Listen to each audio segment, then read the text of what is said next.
Do you have no sense of shame at all? Just what do you think you're doing here, Tony? Huh? What's going on, Valerie? I have no idea why you'd suddenly send me such an aggressive text like that. It's my dad's visitation, right? And the funeral is tomorrow, so I'm not sure what exactly you think is shameless about a son going to his own father's visitation. Oh, sure. Now you're the loyal and devoted son, are you? Maybe you should have shown your father a little more respect when he was alive. You never came around to visit him, so what makes you think you have any right to pretend like you care about him now? Never is a bit strong, though I will admit that I haven't been able to get back home as much as I'd like. I presume you're also aware that I didn't have the best of relationships with my father. Oh yeah, I've heard all about the two of you. I thought so. My relatives were also well aware of the circumstance surrounding my relationship with my father, and for the record, I've met with my father plenty of times over the years. It just so happened that I mostly saw him at the homes of our relatives who live nearby. Despite the difficulties between us, it's not as if we had cut each other out of our respective lives. And since the visitation and the funeral are, in some sense, a sort of family reunion, I'd say there's no problem at all with me coming here today. Ugh, you're unbelievable. Like seriously, this is super gross. What are you doing? I'm sorry, Valerie, but you're going to have to be a bit more specific. What exactly am I doing that's so gross? Don't think I don't know. It's clear to everyone around you exactly why you're here right now. And that would be? Let me put this in the most delicate way I can. A broke high school dropout like you has no right to come to your father's funeral. Do I make myself clear? Actually, no. I don't really see why being broke or a high school dropout would preclude me from coming to my father's funeral. Care to elaborate? Do I have to spell it out for you? You're broke. You're a high school dropout. You're just here for money. Money? Yes, that's the only reason you bothered to come to the funeral. You're still not making any sense. I know that you're desperate to get your share of your dad's inheritance, but guess what? You're not getting any. So get out. There's nothing for you here. Inheritance?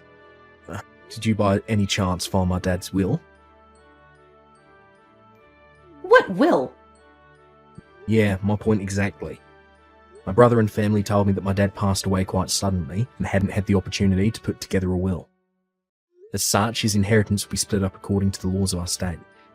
In other words, how my dad's estate is divided up between his heirs isn't something that I have any power at all to affect. It'll all be carried out automatically by the city government. If you're trying to confuse me with all that legal jargon, it's not going to work. All of that was layman's terms. I'm not sure which part you think was jargon.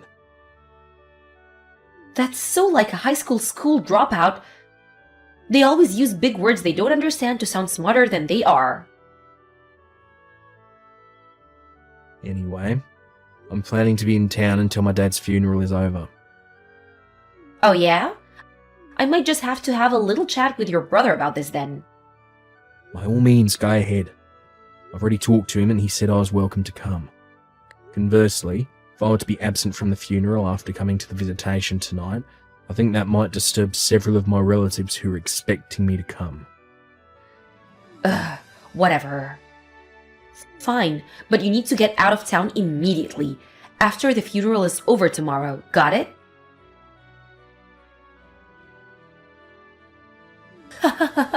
That's what you get?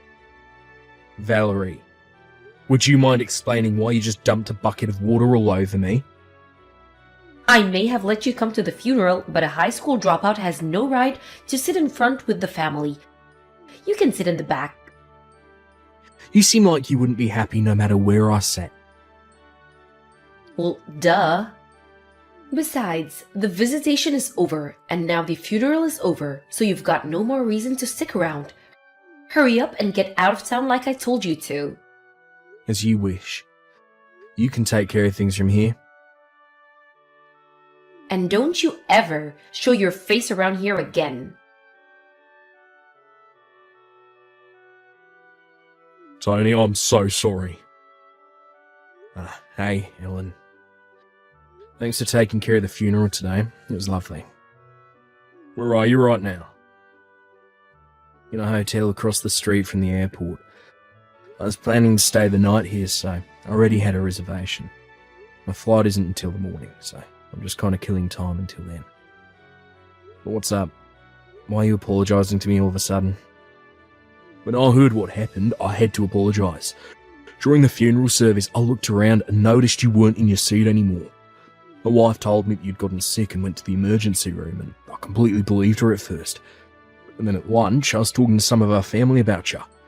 And they said that Valerie had dumped a bucket of water on you and kicked you out of the church. I'm so sorry it took me so long to realise what had happened. Don't worry about it, Alan. You've got nothing to apologise for. You had more than enough on your plate already with handling all the funeral arrangements. Be that as it may, I still need to take responsibility for what my wife did to you. Again, Tony, I'm so sorry for what happened. Well, thanks for that, Helen. Like I said, I don't hold you responsible at all, but it's big of you to come and apologise to me like this. Although I have to say, there's something Valerie said that has me concerned. What did she say? She told me she thought the only reason I came to the funeral was to get my hands on Dad's inheritance. What? I bet that's a big part of the reason why she dumped water on me and kicked me out of the church. What the? How did she get that idea in her head? You're not even Dad's legal heir. Yeah, I was just as confused as you are. I don't know. I guess it would make sense that she didn't know all the details since she only married into the family.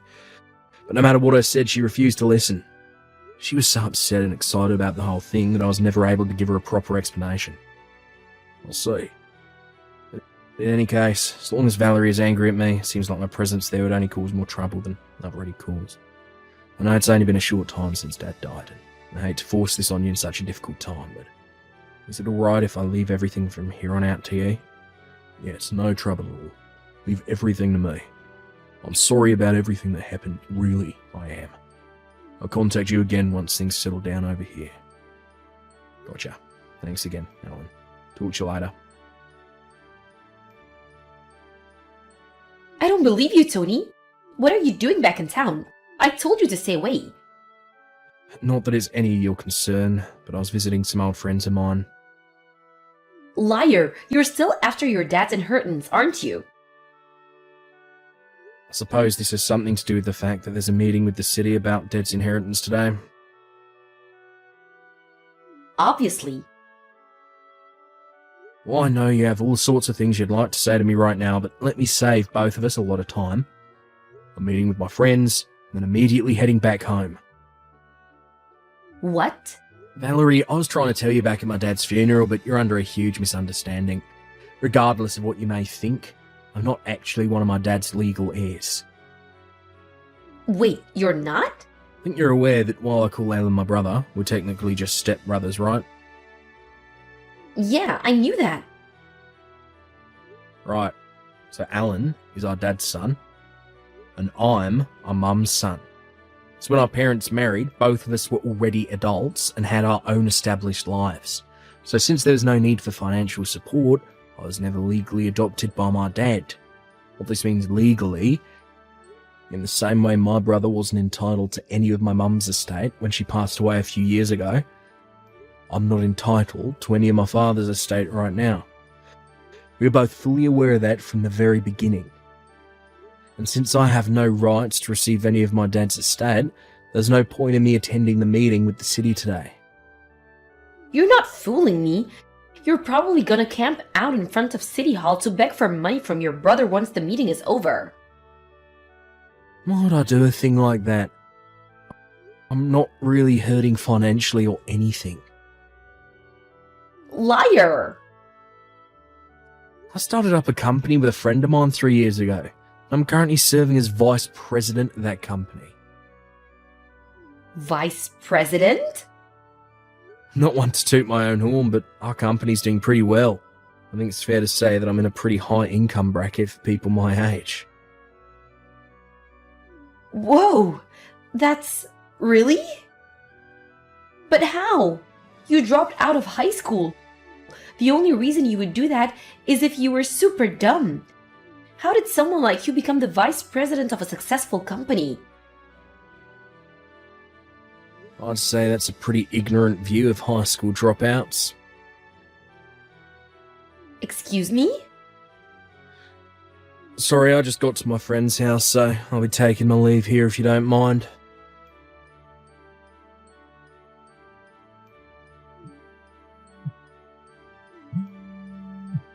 Tony, this is your doing, isn't it? What's the matter, Valerie? Where are you right now? In the airport, about to board my plane. Why? Get back here right now. Hate to disappoint you, but I'm afraid I can't do that. I've got work tomorrow morning. If I miss this flight, I won't be able to get to the office on time. Your job isn't what's important right now. My future is what's important. At this rate, I'm gonna be divorced before I get my share of your dad's estate. Ah, I see. Is that all you have to say? If I'm not mistaken, my brother told you he's going to divorce you right before the meeting with the city started, right? Yes. Now that you know what's going on, hurry up and get your butt over to City Hall right now and fix what you did. Fix what exactly? Stop playing innocent. You high school dropouts are all the same. You always use dirty tactics to get what you want. What did you say to my husband? Whatever you said, it got my husband to divorce me. I'm gonna lose my share of his inheritance. Well, Valerie, I'm afraid to say that you're once again drastically misunderstanding the situation. How? Ordinarily, this is a conversation that would be best to have in person, but in your case, I think writing it all out via text will help you understand. Just spit it out already. What did you do? I'll explain it step by step, so make sure you read each message thoroughly before moving on to the next one. First of all, about the inheritance. As I mentioned before, my deceased father's only legal heir is my brother, Alan. If my mother was still alive, then she would also be a legal heir as his wife, but she passed away a few years ago. So again, the only legal heir is my brother, Alan. Aren't you forgetting someone? What about me? No, I wasn't forgetting anyone. My brother is the only legal heir. What? Let me explain this in the absolute simplest possible terms. According to local, state, and federal law, daughters and sons-in-law are not considered to be legal heirs with inheritance rights. Wait, really? In the event you're adopted as their legal child or written into their will as an heir, then yeah, you'd be a legal heir with inheritance rights. As far as I'm aware, it didn't happen in your case. So once again, the only legal heir is my brother. Then why did he divorce me? If I was never gonna get any of the money, then what's the point in divorcing me? I believe that my brother's divorcing you for reasons that have nothing to do with the inheritance. Then why? Speak of the devil. Looks like Alan is trying to call me right now. Alan? Really? I'm sorry, but if you'll excuse me, I'm going to take this call. I'll message you when I'm finished. Sorry to keep you waiting, Val. According to my brother, as soon as he told you he was divorcing you, you ran away and locked yourself in your room before he had a chance to give you an explanation as to why. I suppose the reason you text me right now is most likely because you're convinced, for whatever reason, that I'm the one responsible. Correct? You are responsible. I know it was you. You're just mad at me because you found out you wouldn't get any of your dad's inheritance. Valerie, please. I wish you'd stop making such brash allegations against me. I already received my mother's inheritance several years ago when she passed away. And my brother is the only person with inheritance rights to our father's estate. Both of us have been well aware of this for quite some time now. What inheritance? Your mother was so poor you had to drop out of high school to get a job and support her. What inheritance could she have possibly left you? Well, you're correct about one thing. I definitely had financial difficulties in my childhood years. I knew it. However, it was only for my childhood years. After I graduated high school, my mother took an enormous risk and opened her own interior decoration store. Really? It's quite successful, and she left me a sizable inheritance when she passed. Actually, that store's now being run by my wife. My mother had been training her up in preparation to take over when she retired. Oh, So, as you should now be able to tell, I'm not quite in as hard of financial straits as you are at this point in time. hey, what's that supposed to mean? You're making it sound like I'm the one who's dirt poor. I wouldn't make a claim like that without any justification. As I understand it, you have outstanding debts totaling $30,000. How did you? Then there's the matter of your infidelity. My what? Sorry, allow me to rephrase. My brother is divorcing her because of your affair. Oh, He only gave me a basic overview, so I'm a bit short on the specific details, but from what he said, he seems like he did his homework. You should operate on the assumption that he knows basically everything. no way.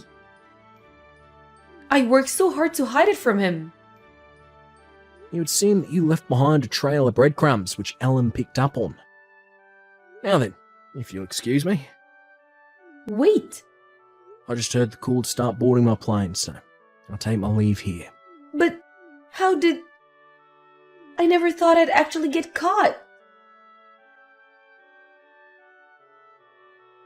Valerie resisted the divorce at first, but she suddenly became much more cooperative right after my brother officially received her father's assets. Come to find out, Valerie was under the false impression that she would be able to receive a share of the inheritance during the divorce proceedings.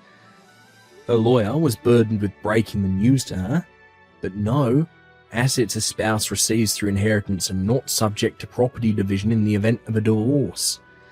This came as a terrible shock to Valerie, who had been intending to use that money to finally pay off her debts, as well as soften the blow of my brother's lawsuit against her for infidelity.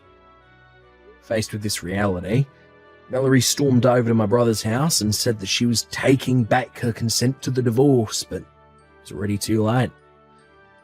The divorce had already been finalised. Not to mention my brother wasn't even at the house because he had already sold it and moved. After being abandoned by her husband, she tried to run back to the man she was cheating with, but he turned her away. She then went to her parents, who also turned her away.